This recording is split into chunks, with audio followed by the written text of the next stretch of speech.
Anthony Albanese is set to announce the date of the Voice to Parliament referendum as October 14, setting up more than 7 weeks of campaigning. Military personnel rescued after a helicopter with US forces on board crashes off the Darwin coast. The Victorian Liberals comfortably retained the seat of Warrandyte, with new MP Nicole Warner set to be sworn in as early as Tuesday. And in sport, Spain's football president suspended by FIFA after a kiss with a player following the Women's World Cup.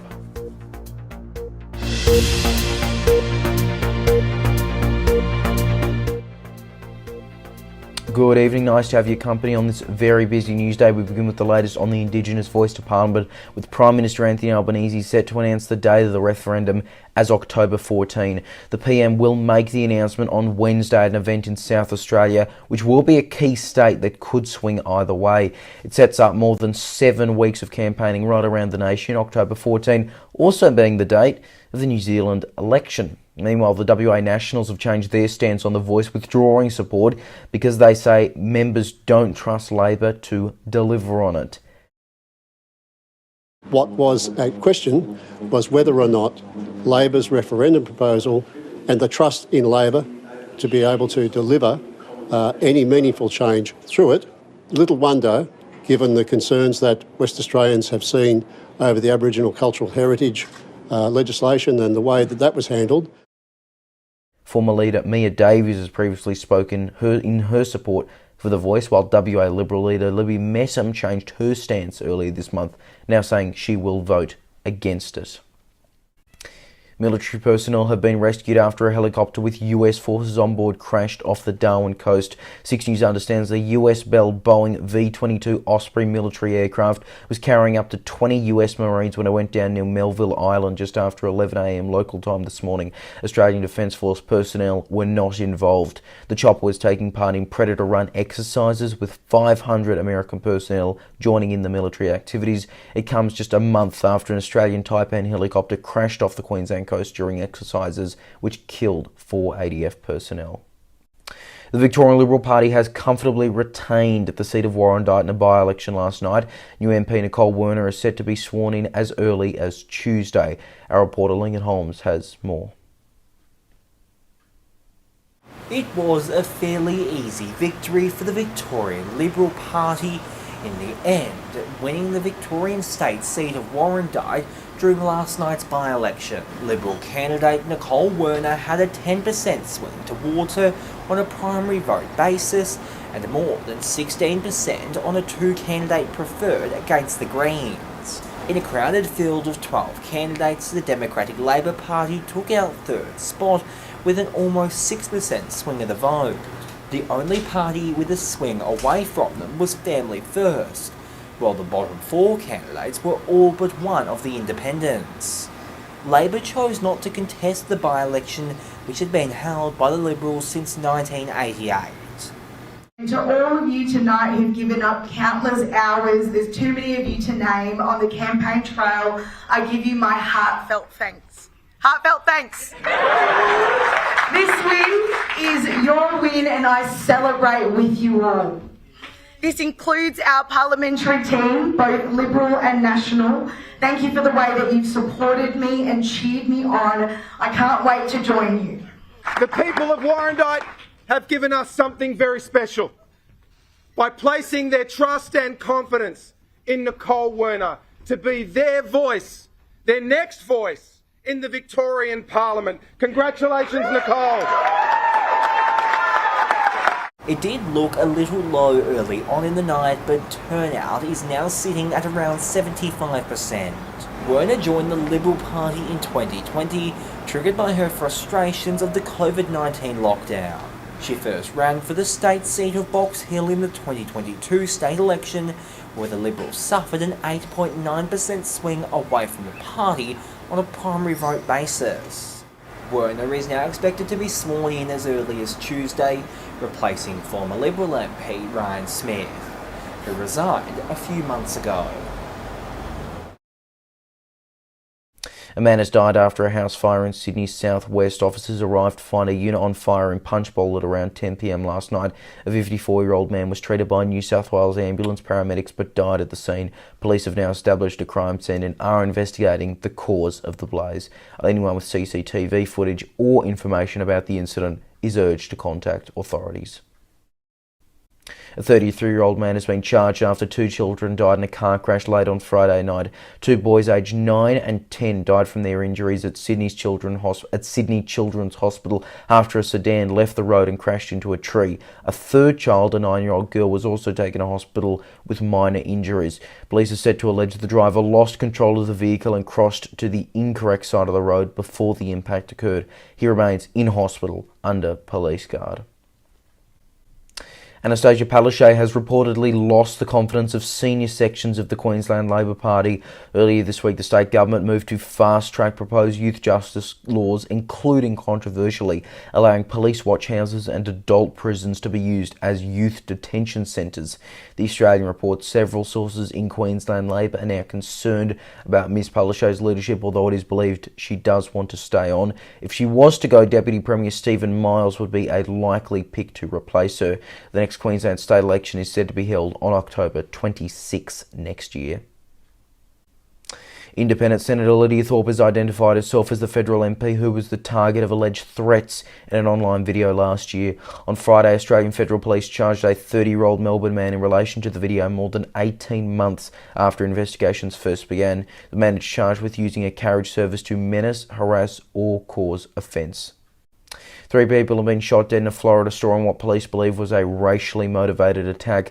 A man in his 20s barricaded himself in a Dollar General store in Jacksonville using a semi-automatic rifle to kill 2 men and a woman before taking his own life. All victims were black. It is believed a swastika was painted onto the rifle.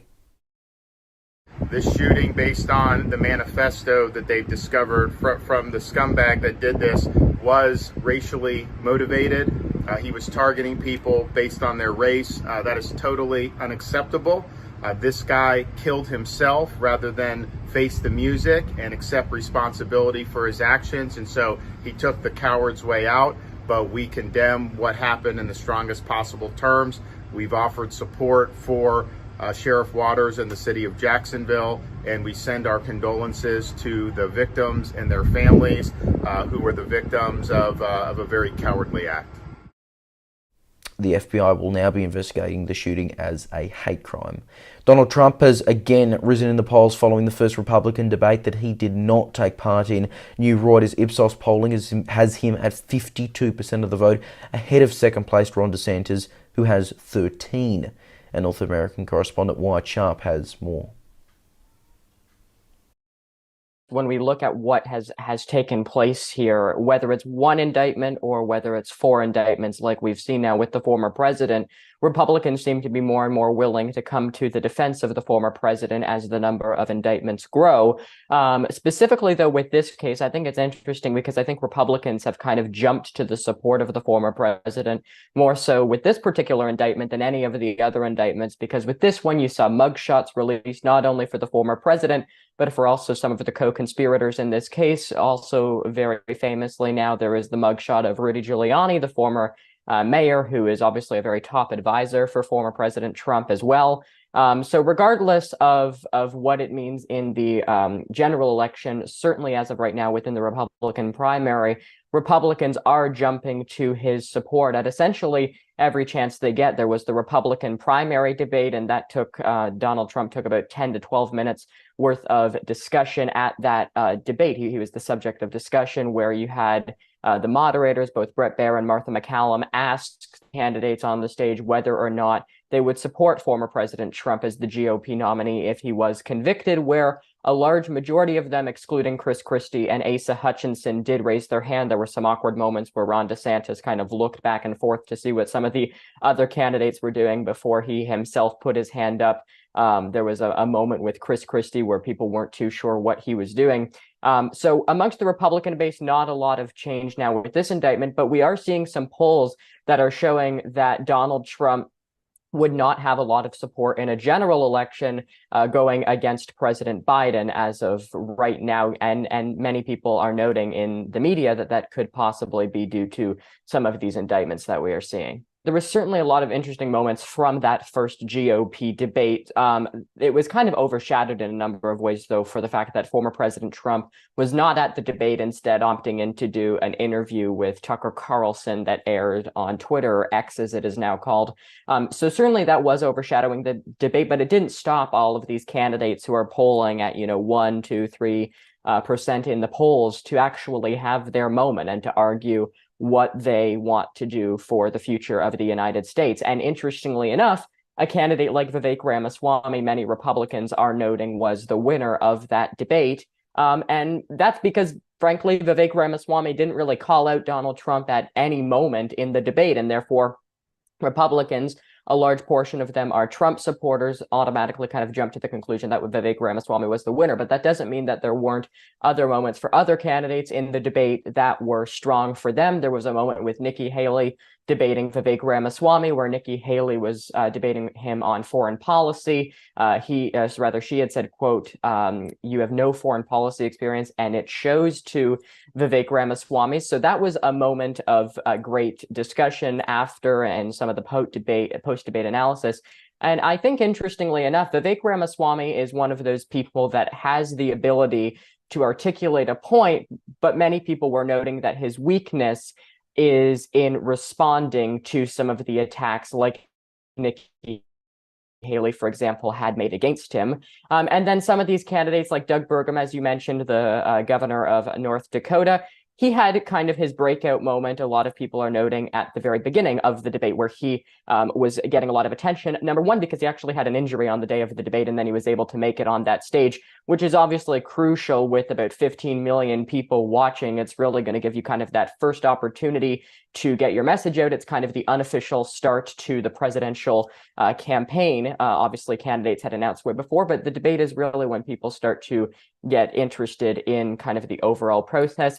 Asa Hutchinson, there are some different requirements, more strict requirements in order to get on the next debate stage in California at the Reagan Library next month in September, which a lot of people are noting someone like Asa Hutchinson will have a very, very hard time doing, given the fact that he really only even qualified for this debate, which had much easier requirements, a couple of days beforehand. Former President Trump, he likes the attention, he likes the back and forth, and he's even said that himself previously. So that really wouldn't have too much of an impact.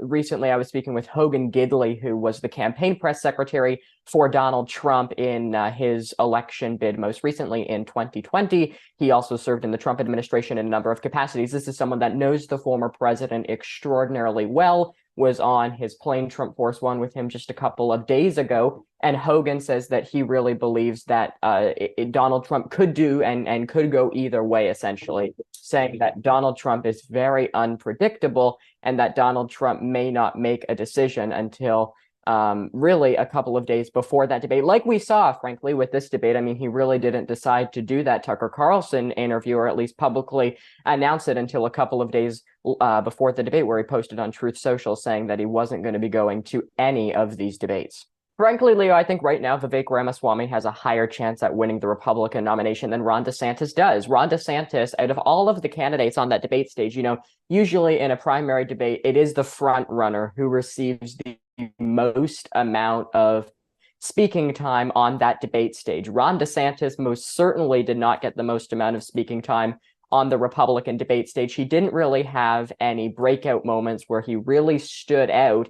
And really, he didn't really articulate his points any better, a lot of people are noting, than someone like Asa Hutchinson did, who got a significantly shorter amount of time than he did. A lot of people, specifically Republicans that I've been speaking with, say they're much more impressed by someone like a Vivek Ramaswamy or a Nikki Haley, who articulated some of their points, although there were obviously a couple of moments in that debate that people are criticizing. Chris Christie noted, the former New Jersey governor, in the debate, that Vivek Ramaswamy came very close to plagiarizing a line in his opening remarks, where he essentially said, "What is a skinny guy with a funny last name doing up on the debate stage?" which is very, very, very similar to what Barack Obama said during his speech to the Democratic National committee. So certainly it is going to be an interesting situation to watch. But really, as of right now, I mean, there are only a couple of candidates who are polling in double digits right now. They are Donald Trump, Ron DeSantis, and Vivek Ramaswamy. And Ron DeSantis' numbers, particularly after this first Republican primary debate, are really going down by the day. Vivek Ramaswamy's numbers are going up. He's polling second now in a lot of polls. Some of the Real Clear Politics averages have him really not far behind Governor DeSantis, again, as Governor DeSantis's numbers really are dropping extraordinarily quickly, considering just a few weeks ago, even more recent than that, he was essentially seen as by a lot of people someone who again had that best chance to overcome former President Trump. Now a lot of Republicans are turning their attention elsewhere. All right, let's return to the Indigenous voice to Parliament. And leading No campaigner Warren Mundane has spoken out a month after revealing he was, quote, pushed to the brink. Mundane said in July that he had thoughts of suicide as a result of abuse he has received for his no stance on The Voice. Speaking to Six News partners WAMN News in Perth, Mundane said he was improving as he continues to campaign against the proposed advisory body. I'm getting better. I see a psychologist and getting some psychiatric help. Look, every day now they've given me exercises to do. I go for runs and swims and get the weights out. That's probably why I'm starting to look very sexy. And I go and visit them every week and have these conversations, plus the support of my family and everything. So, and I had a respite. I went away and took a week off, and now I've got back into the job this weekend here in Perth. And I'm hungry and I'm ready for the fight. We need to be sending a message to governments about we want recognition of Aboriginal people. Everyone agrees with that. We want practical outcomes. No more of this talks, no more of nice words, no more of spending billions of dollars without a result. We get the Productivity Commission report, we get the Closing the Gap report. There is the answer of fixing it. Do it. Our money is coming from the general public. They're putting their dollars and cents in, and we're going okay, but we still don't have the resources that the Yes campaign have. But it's made us to be disciplined, and this is why we're winning the argument at the moment, because we don't have that money to do it. So, like me, I've got to get out in the community and do it myself. You don't see me walking around with teams of people dressed up in T-shirts and baseball hats and everything like that, and saying nice words. We just talk to the general public. What about treaty? What's the future of it? People this is one thing that the government's having problems with, because in the Uluru Statement of the Heart, it actually talks about a treaty. And now the Prime Minister is backing away from it. I've always talked about treaties, all my life. I've got 30 years of writing about treaties. So I'm not backing away from it. But I want those treaties to be signed off with the traditional Aboriginal people and have it and confirming the sovereignty of Australia and that we're all Australian citizens. I'm not backing off from that. Prime Minister is, the Yes campaign is, but it's in the Uluru Statement from the Heart. And of course, if you're someone you know needs help, Lifeline is available at 13 11 14. Meanwhile, a group called Multicultural Voices Against the Voice has also been established for the referendum campaign. Leading it is Jamal Dewar, the former United Australia Party candidate and founder of the Australians United Party. He spoke to Six News about how he's planning to reach voters. We are concerned that the future governments could abuse the power given to the voice and get their own agendas under the pretext of consulting and helping the indigenous people. This is the first main issue for us. The other issue is that we are against dividing the society based on race, and if we will go this path, we need to give voice for the other marginalized groups like migrants especially from non-English speaking backgrounds, who are we are about 1/3 of the population, and we are underrepresented in the major decision making bodies, including the parliament and other bodies. Why do you think that is, that it seems that it's, a lot of them do support the voice? A lot of these cultural groups and organizations, they do support the voice. We are talking about a diverse community, big community. We are 1/3 of the society of Australia, migrants from non-English speaking background, and these organizations who signed this declaration, they represent themselves, they represent their members, their membership only. And again, I can belong to many communities, and these organizations, when they decided to support the voice, they did not consult me as a community member, and most of a lot of community members who I know and talk with them every day, they were not consulted. So these organizations, they represent their membership, which is a tiny section of this big group of 1/3 of the population, and we need to understand that this 1/3 of population have diverse understanding of the issue, has diverse opinion on this issue, and this is why we decided to give another perspective of the issue, and advocate for broadcast and give information, facts, and concerns why we should vote against the voice. And by the way, this is the democracy. This is democracy where everyone in the society has the right to voice their opinion and their concerns, and make it an issue of public interest. You're obviously wanting multicultural communities to vote no, but generally, do you think they are, I guess, a lot of people in those diverse communities are aware of the voice to Parliament at all? Not necessarily the yes or no sides, but just what, I guess, the government is saying it would do, and the fact that there is going to be a referendum very likely in mid-October, and that we should have announced very soon. Frankly saying, let me be very frank here, a lot of people I talk to, they don't know anything about the voice, and they don't care, by the way. A lot of people, they don't care. They said it doesn't concern us. This is something concern the indigenous people. And this negativity, and mainly because the government did not present the facts about the issue, and did not spread a lot of information here.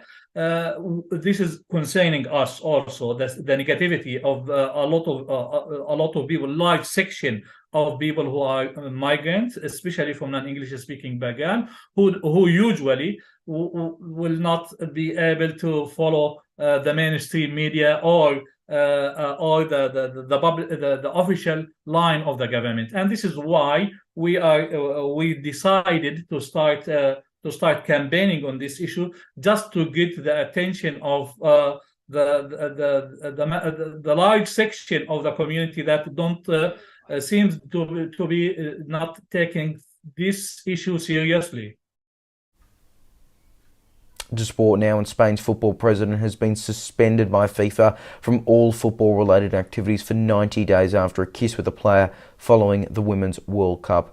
Luis Rubiales is refusing to step down from his role after kissing midfielder Jennifer Hermoso during post-match celebrations. FIFA's disciplinary committee has ordered him and Royal Spanish Football Federation officials and employees to refrain from contacting or attempting to contact Hermoso or those around her. Since the incident made headlines, the RFEF threatened legal action to defend him after Hermoso said she did not consent to the kiss.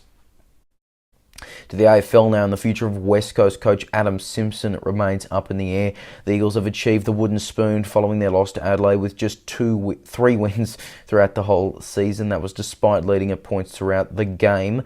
Reports indicate Simpson, who coached the side to a grand final in 2015 and a premiership in 2018, does still have a chance of survival despite widespread reports yesterday's game was his last. 6 days ago, the Eagles said in a statement that the club remains firm on its position. No decisions have been made around the future of any staff members, and none of those decisions will be made until after the season. Sticking in Perth now, he's Ivan Early with a look what's making news on WAMN News. Thank you, Leo. Tonight on WAMN News, ready to change your mind on The Voice. An exclusive WAMN News poll confirms whether you would change your vote on the upcoming Voice to Parliament referendum. Also tonight, the referendum booklet arrives at your mailbox as the Yes camp counters No campaigners activities in Perth. A bikie gang member charged over alleged multiple guns and drug possessions in WA. Peter Kennedy critiques interviews from the Yes and No camp. And later, Dr. Andrew Miller's comment. Join us tonight on the WAMN News Facebook page and YouTube channel. Alright, a reminder of the top stories we are following on 6 News this hour, and Prime Minister Anthony Albanese is set to announce the date of the referendum as October 14. The Prime Minister will make the announcement on Wednesday at a Voice to Parliament event in South Australia, which could be a state that swings either way. The Victorian Liberal Party has comfortably retained the seat of Warrandyte in a by-election. UMP Nicole Warner now said to be sworn in as early as Tuesday.